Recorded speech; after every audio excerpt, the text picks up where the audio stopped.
આજરોજ સવારના રાજકોટ પોલીસ શહેર કંટ્રોલ રૂમમાં એક ઈમેલ મળેલ, જેના ઈમેલ દ્વારા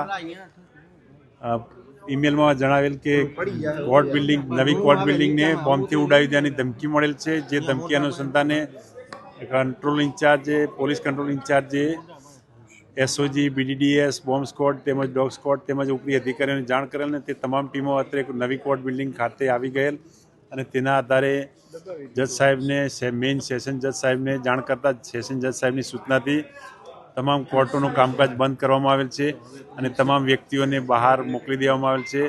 અને ત્યારબાદ બીડીડીએસ, એસઓજી અને બોમ્બ સ્ક્વોડ દ્વારા ને હાલમાં કોર્ટ બિલ્ડિંગનું ચેકિંગ ચાલુ છે અને ચેકિંગ પૂરું થયા બાદ જ જાણ થશે કે કોઈ શંકાસ્પદ વસ્તુ મળેલ છે કેમ. જે મેલ મળ્યો છે તેમાં મેલ મોકલનાર મોહમ્મદ વિક્રમ રાજગુરુ outlook.com ઉપરથી મેલ કરેલ છે અને એ બાબતની હાલમાં સાયબર ક્રાઇમ દ્વારા કોનો ઈમેલ છે તે વગેરે હાલમાં ચેકિંગ ચાલુ છે.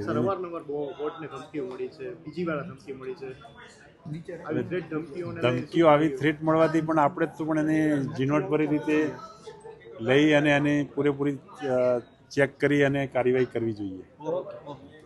રાજકોટની અંદર અમે બધા વકીલો કાર્યવાહી કરતા હતા. એ દરમિયાન એકાદ કલાક પહેલાં સ્થાનિક પોલીસ આવી અને પોલીસે બધાને કીધું કે ભાઈ તમે પરિસરથી બહાર નીકળી જાઓ, ઈમેલ આવ્યો છે કોર્ટને બોમ્બથી ઉડાડી દેવા માટે. અને આજે મને લાગે કે સુરત, બરોડા, અમદાવાદ અને રાજકોટ બધે પણ ઈમેલ આવ્યો છે અને પોલીસને સહકાર આપવા અમે પણ બધાને સમજાવ્યું કે આપણે કોર્ટ પરિસરથી બહાર નીકળી જઈએ અને પોલીસને સહકાર આપીએ.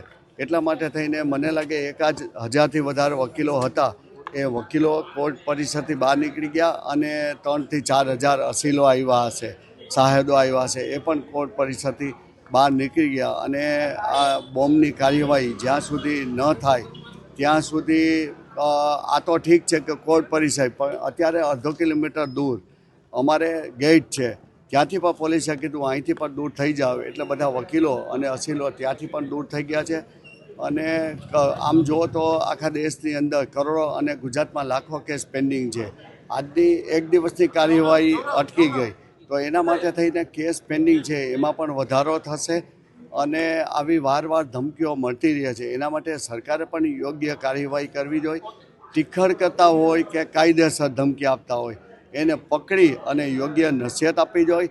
આવતીકાલે બાર એસોસિએશનની મિટિંગ મળશે અને બાર એસોસિએશન પછી ઠરાવ કરી અને યોગ્ય કાર્યવાહી કરવા, કેટલી દિવસ હડતાળ રાખવી અને કેટલા દિવસ નહીં, એના માટેનો નિર્ણય કરશે.